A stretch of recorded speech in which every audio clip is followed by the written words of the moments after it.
Thank you very much, Professor McIntyre and Professor Grunbeck. So I'm happy to present here the results of the site study of the HOVON-100 trial on low molecular weight heparin in acute lymphoblastic leukemia.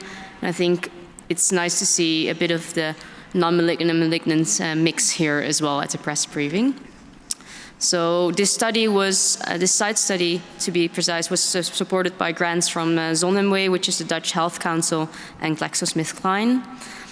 So the rationale behind the study is that the overall survival and disease-free survival of acute lymphoblastic leukemia has improved significantly over the past decades, mostly by adoption of pediatric-based regimens, including asparaginase, which depletes the leukemic cells of asparagine, important for their survival. And this has massively improved the survival of adult patients up to 80% from 50%.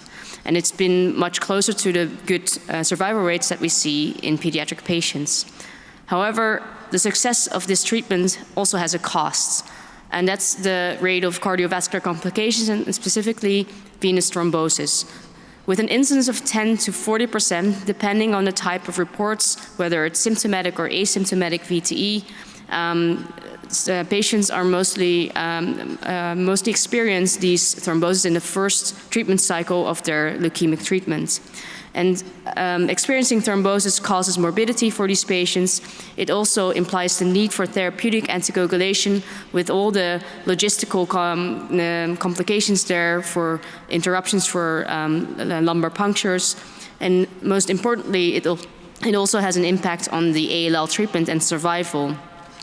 And if you look at the types of thrombosis that these patients experience, it's not only pulmonary emboli and deep vein thrombosis of the leg, but also specifically cerebral vein thrombosis with a lot of morbidity and seizures as a result.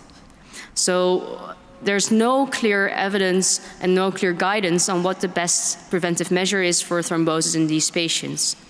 So what we did is in the HOVON-100 trial, which ran from 2009 to 2016 in adults with newly diagnosed ALL in countries in the Netherlands, or hospitals in the Netherlands, Belgium, and France, we added in a thromboprophylaxis one-arm study with low molecular weight heparin in a fixed intermediate dose of 5,700 anti-10A units once daily from day 1 of pre-phase until day 35 of remission induction cycle.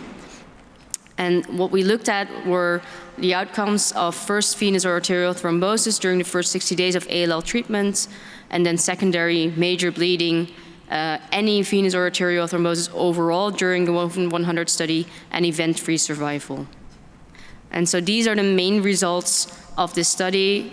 So the incidence of thrombosis after the first 60 days of ALL treatment was 17% in patients with low molecular weight heparin and 11% in patients without low molecular weight heparin. And we had 2 arms despite not having a randomized study because the implementation of the site study was initiated after the study already had started. So these are temporary cohorts. And if you look at the standardized hazard ratio, there's no clear difference between patients with low molecular weight heparin and those without. And if you also look at the distribution of the type of thrombosis, there was also no clear difference and no benefit of low molecular weight heparin. So this led to the following conclusions: that the cumulative incidence of VTE after the first 60 days of ALL treatment is still high, so it's still 15%. And overall, during the entire treatment, it was up to 30%. And if you look at the effect of low molecular weight heparin in a fixed intermediate dose for the first 35 days, it did not reduce the risk of VTE with a subdistribution hazard ratio of 1.59.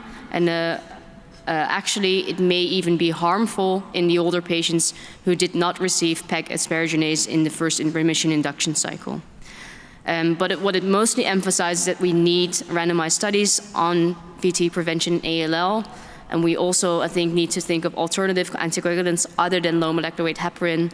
And for this, international collaboration is a necessity because otherwise we do not have enough patients to include and have enough sufficient power to complete a study like that. Thank you.